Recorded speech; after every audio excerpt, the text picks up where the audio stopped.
중앙일간지에 전면 광고 한 건을 내려면 6천만 원 이상의 비용이 듭니다.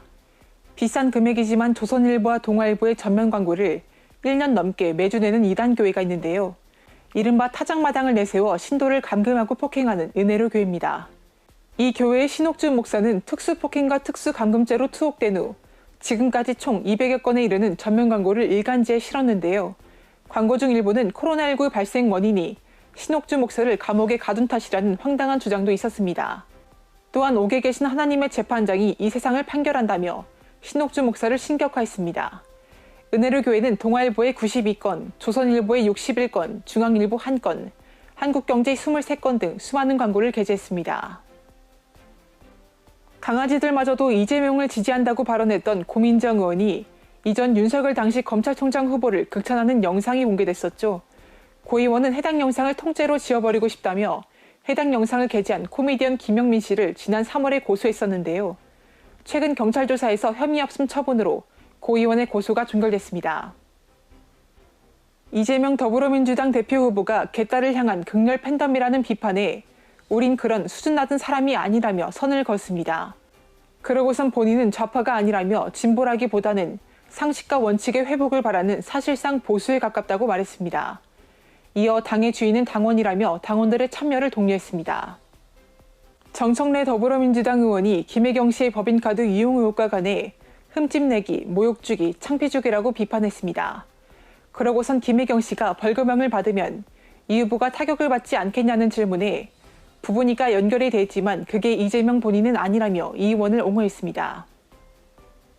김혜경 씨의 법인카드 이용을 수사 중인 경찰이 경기도청 전 공무원 배모 씨에 대해 구속영장을 신청했습니다.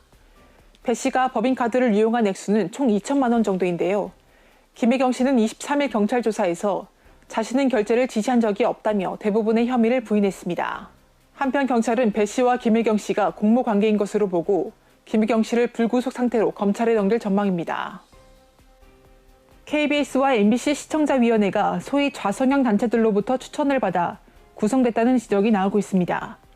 MBC 노동조합은 시청자위원회는 공영방송의 사유화와 일탈을 감시하고 다양한 의견을 반영하도록 법으로 의무화된 기구인데 민주당 추천으로 KBS 이사를 한 인물이 MBC 시청자위원장이 됐다며 코드 인사를 의심했습니다.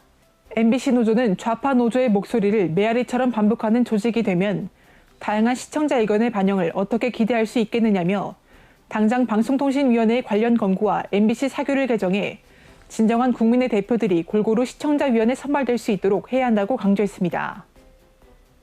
줄리 의혹을 제기했던 열린공감TV가 경찰의 압수수색을 받았습니다. 이를 두고 열린공감 측은 명백한 언론 탄압이며 언론의 재갈을 물리려는 협박이라며 강한 비난의 글을 올렸습니다. 하지만 누리꾼들은 허위 보도에 대한 정당한 대응이라며 경찰의 압수수색을 응원하고 있습니다. 국가인권위원회가 문재인 정부 5년간 노인, 장애인, 북한의 인권단체에 대한 지원을 줄인 반면 진보진영의 시민사회단체 측에 대한 지원은 늘린 것으로 확인됐습니다. 민주사회를 위한 변호사 모임뿐만 아니라 동성애 단체, 인권의학연구소, 장애인 차별금지 추진연대 등의 지원이 이뤄졌습니다. 이에 국민의힘은 인권을 보호하고 인간으로서의 존엄과 가치를 실현해야 할 인권위가 편향된 지원으로 선택적 인권을 지향하고 있다고 지적했습니다. 박지원 전 국정원장이 서해 공무원 피살 사건과 관해 검찰 소환 조사를 시사했습니다. 박 전 원장은 24일 밤 압수된 휴대폰을 돌려받았다며 소환의 시기가 다가오는 것 같지만 휴대폰을 돌려받아 기쁘다는 짧은 글을 올렸습니다. 지난 대선 당시 이재명 후보의 장남 이동호 씨에 대해 국민의힘 66명이 입시비리 의혹을 제기했었죠. 민주당은 즉각 고발로 맞대응을 했었는데요. 국민의힘의 헛발질로 밝혀지며 국민의힘은 정정문을 내고 의혹 제기를 철회했습니다. 또한 최근 민주당의 고발이 무혐의 처분을 받으며 사건이 종결됐습니다. 이것으로 마칩니다. 시청해주셔서 감사합니다.